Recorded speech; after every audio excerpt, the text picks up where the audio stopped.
बिस्मिल्लाहिर्रहमानिर्रहीम। बेटा आज 29 जून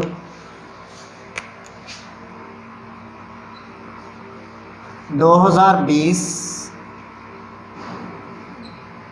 हमने आज जो टॉपिक डिस्कस करना है उसका सबसे पहले मैं यहाँ पे नाम मेंशन करूँगा,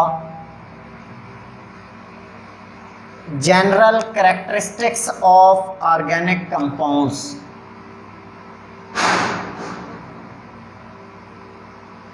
general characteristics of organic compound. In characteristics को एलेबोरेट करने के लिए याद रखिएगा, हम ऑर्गेनिक और इनऑर्गेनिक कंपाउंड्स का मवाजना करते जाएंगे कि वही पॉइंट ऑर्गेनिक कंपाउंड में क्या है और इनऑर्गेनिक कंपाउंड में क्या है।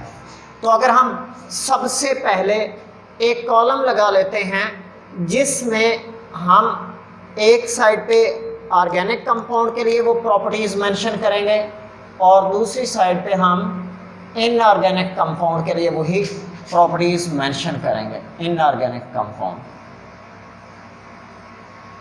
अगर हम बात करें ऑर्गेनिक कंपाउंड्स के लिए तो पहले पॉइंट पे हम डिस्कस करेंगे ओरिजिन को। कौन सा पॉइंट है? ओरिजिन, इब्तदा। तो ऑर्गेनिक कंपाउंड के नेचुरली फ्रॉम लिविंग ऑर्गेनिज्म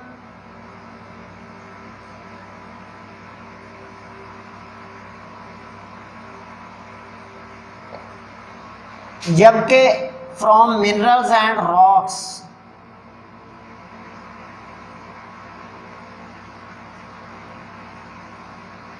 ये बेटा पहला पॉइंट है कि अगर हम इनके ओरिजिन की बात करें तो ऑर्गेनिक कंपाउंड्स का जो ओरिजिन था एक कुदरती तौर पे पाए जाने वाले लिविंग ऑर्गेनिज्म से हासिल होने वाले मरकबात थे, लेकिन इनऑर्गेनिक कंपाउंड जो है मिनरल और चट्टानों से हासिल होने वाले कंपाउंड्स थे। उसके बाद नंबर 2 पे है composition. Second point of discussion जो होगा हमारा वो कंपोजिशन पर बेस करेगा।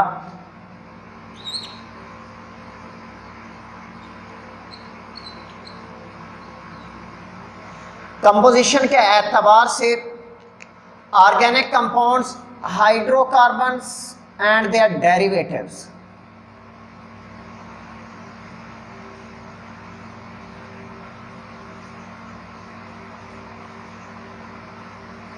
ये सिर्फ और सिर्फ कार्बन और हाइड्रोजन से मिलकर बने होते हैं या उनसे अखज होने वाले ऑर्गेनिक बाकी तमाम इनऑर्गेनिक होते हैं except hydrocarbons and their derivatives. Except hydrocarbons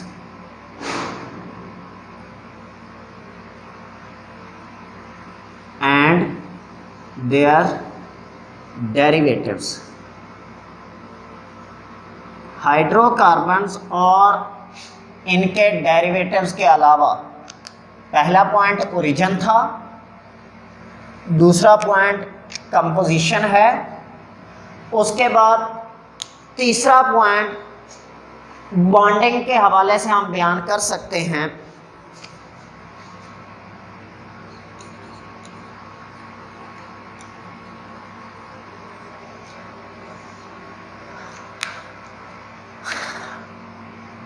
non polar covalent bond.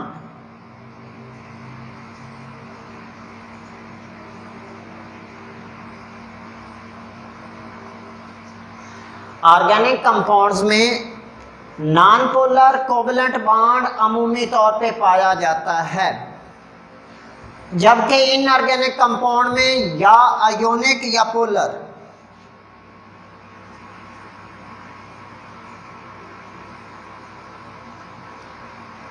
और पोलर कोवेलेंट बॉन्ड पाया जाता है।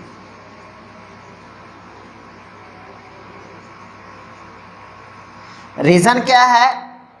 ऑर्गेनिक कंपाउंड्स नॉन मेटल्स पर मुश्तमिल होते हैं और नॉन मेटल्स में कोवेलेंट बॉन्ड बनाने की टेंडेंसी पाई जाती है, जबकि जो हमारे पास इनऑर्गेनिक कंपाउंड्स हैं ये अमूमी तौर पे मेटल्स और नॉन मेटल्स के दरमियान होते हैं, इसलिए ये आयोनिक या पोलर कोवेलेंट बॉन्ड रखते हैं। उसके बाद next one is solubility. Bonding के बाद अगला पॉइंट जो हमारा होगा वो होगा सॉल्युबिलिटी। थर्ड पॉइंट था, ये फोर्थ वन है। सॉल्युबिलिटी के एतबार से अगर हम बात करें तो ऑर्गेनिक कंपाउंड जो होते हैं soluble in non polar solvents,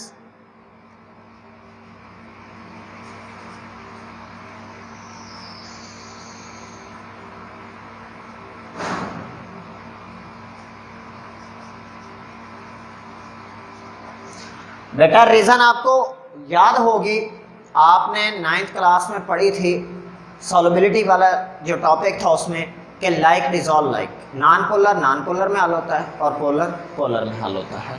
सो अगर इसलिए ऑर्गेनिक कंपाउंड चूंकि नॉन पोलर होते हैं इसलिए ये नॉन पोलर सॉल्वेंट में हल हो जाते हैं, जबकि इनऑर्गेनिक जो होते हैं वो हमारे पास सॉल्युबल होते हैं इन पोलर सॉल्वेंट्स।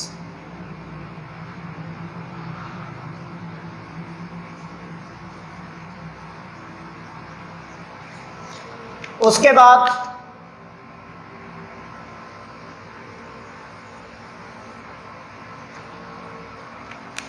अगला पॉइंट जो हमारा डिस्कशन का होगा वो इलेक्ट्रिकल कंडक्टिविटी। पांचवा पॉइंट इलेक्ट्रिकल कंडक्टिविटी। इधर ऑर्गेनिक कंपाउंड्स के लिए आप प्रॉपर्टीज लिख रहे हो और इस साइड पे आप इनऑर्गेनिक कंपाउंड्स के लिए।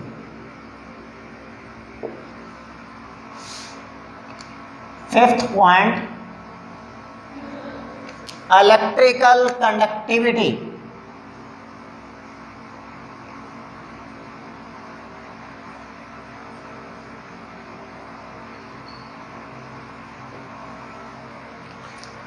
ऑर्गेनिक कंपाउंड्स बैड कंडक्टर,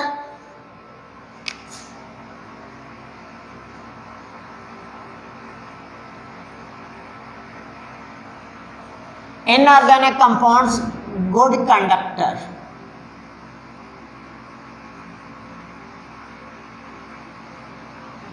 इन मोल्टन और एक्वस सॉल्यूशन स्टेट। मोल्टन या एक्वस सॉल्यूशन स्टेट में इनऑर्गेनिक कंपाउंड्स गुड कंडक्टर बन जाते हैं, चूंकि इलेक्ट्रिसिटी की कंडक्टेंस के लिए दो में से किसी एक कंडीशन का पूरा होना ज़रूरी है, या आयंस फ्री होने चाहिए या इलेक्ट्रॉन्स। तो चूंकि ये आयोनिक कंपाउंड होते हैं और जैसे ही मोल्टन स्टेट में या एक्वस सॉल्यूशन इनके बनते हैं, पानी में सॉल्यूशन इनका बनता है, तो इनके आयंस फ्री होने की वजह से ये इलेक्ट्रिकल कंडक्टिविटी के क्राइटेरिया को पूरा करते हैं, और जब ये पूरा करते हैं तो इस वजह से ये कंडक्टिविटी जाहिर करते हैं। लेकिन ऑर्गेनिक कंपाउंड्स चूँकि नॉन पोलर होते हैं, इनके आयंस मौजूद नहीं होते, इस वजह से ये नॉन कंडक्टेंस शो करते हैं, सो हम कहते हैं बैड कंडक्टर हैं। उसके बाद melting and boiling point. Sixth one point जो आज हमने डिस्कस करना है वो है मेल्टिंग पॉइंट व बॉइलिंग पॉइंट। ऑर्गेनिक कंपाउंड्स के मेल्टिंग और बॉइलिंग पॉइंट लो होते हैं, इनऑर्गेनिक कंपाउंड्स के हाई होते हैं। रीज़न क्या है? ऑर्गेनिक कंपाउंड्स नॉन पोलर थे, इनमें वीक इंटरमोलेकुलर फोर्सेस होती हैं, और आप लोग जानते हैं melting and boiling points are directly proportional to intermolecular forces. जब इंटरमोलेकुलर फोर्सेस कम हुई तो मेल्टिंग और बॉइलिंग पॉइंट भी कम हो गया। जबकि इनऑर्गेनिक कंपाउंड आयोनिक थे, आयोनिक में स्ट्रॉन्ग इलेक्ट्रोस्टैटिक फोर्सेस या पोलर कोवेलेंट बॉन्ड्स के अंदर जो हमारे पास पोलर कोवेलेंट बॉन्ड्स रखने वाले कंपाउंड्स हैं उनमें स्ट्रॉन्ग इंटरमोलेकुलर फोर्सेस पाई जाती हैं। जब इंटरमोलेकुलर फोर्सेस बढ़ती हैं तो उनके मेल्टिंग और बॉइलिंग पॉइंट भी बढ़ जाते हैं। उसके बाद next one is stability. Seventh point हमारा जो डिस्कशन का है वो है स्टेबिलिटी।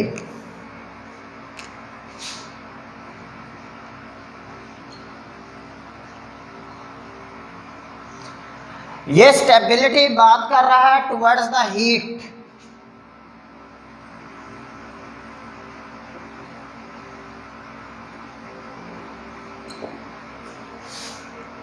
अगर हम ऑर्गेनिक कंपाउंड्स की बात करें तो चूंकि उनके मेल्टिंग और बॉइलिंग पॉइंट कम है, सो थोड़ा सा टेम्परेचर देते वो फौरी तौर पे एवेपोरेट कर जाते हैं। इसका मतलब वो हीट अगर दी जाए उन्हें तो वो लेस स्टेबल होते हैं, less stable, highly stable. Inorganic compounds इसके मुकाबले में ज़्यादा स्टेबल होते हैं, जैसा कि एवेपोरेशन ऑर्गेनिक कंपाउंड की ज़्यादा तेज़ी से हो रही होती है और इनऑर्गेनिक कंपाउंड्स की बहुत स्लो हो रही होती है। उसके बाद 8th पॉइंट जो हमने डिस्कस करना है वो है हमारे पास isomerism.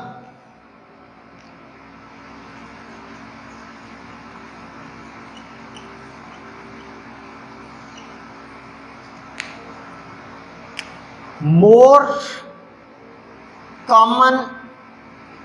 commonly observed, organic compounds में आइसोमरिज्म बहुत ज़्यादा पाया जाता है, इनऑर्गेनिक कंपाउंड्स में रेयर ऑब्जर्वेशन है, इस बारे में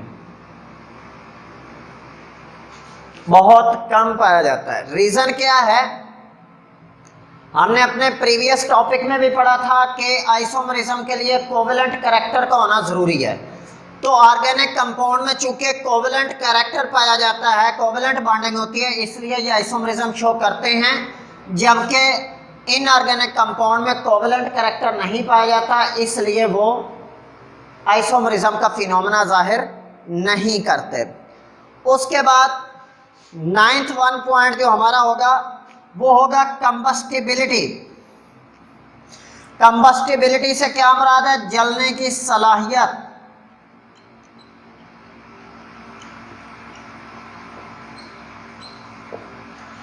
ऑर्गेनिक कंपाउंड जो हैं हाईली कंबस्टिबल होते हैं,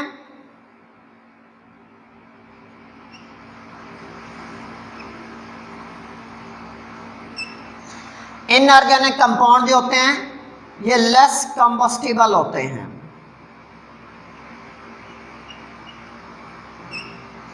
रीजन क्या है कि कंबस्टिबिलिटी होता है जलने की सलाहियत, उसके लिए कार्बन कंटेंट का होना जरूरी है। तो ऑर्गेनिक कंपाउंड में कार्बन कंटेंट ज्यादा पाया जाता है, इस वजह से वो हाईली कंबस्टिबल है। और इनऑर्गेनिक कंपाउंड में चूंकि कार्बन कंटेंट, कार्बन की परसेंटेज कम हो जाती है, इसलिए वो कम कंबस्टिबल होते हैं। And last one is rate of reaction.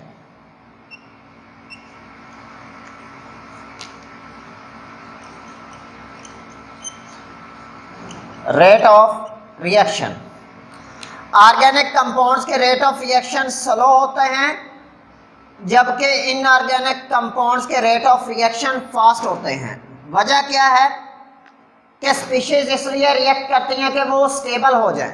तो ऑर्गेनिक कंपाउंड्स के रिएक्शन इसलिए स्लो हैं क्योंकि वो ऑलरेडी स्टेबल होते हैं, इनके रिएक्शन मोलेकुलर इन नेचर है, पूरे का पूरा मॉलिक्यूल हिस्सा लेता है और मॉलिक्यूल ऑलरेडी स्टेबल यूनिट है, इसलिए रेट ऑफ रिएक्शन स्लो हो गया क्योंकि उसे रिएक्ट करने की ज़रूरत नहीं थी। जबकि इनऑर्गेनिक कंपाउंड्स के रिएक्शन एटॉमिक या आयोनिक के नेचर होते हैं। एटॉमिक या आयोनिक के नेचर होने की वजह से एटम या आयन कंपैरेटिवली अनस्टेबल होता है, लिहाजा वो स्टेबिलिटी हासिल करने के लिए तेज़ी से रिएक्ट करता है और हम कहते हैं कि उसकी रिएक्टिविटी बढ़ गई, सो स्टेबिलिटी क्या हो गई? कम हो गई, रेट ऑफ रिएक्शन क्या हो गया? फास्ट हो गया। यहाँ तक आपका आज का लेक्चर था।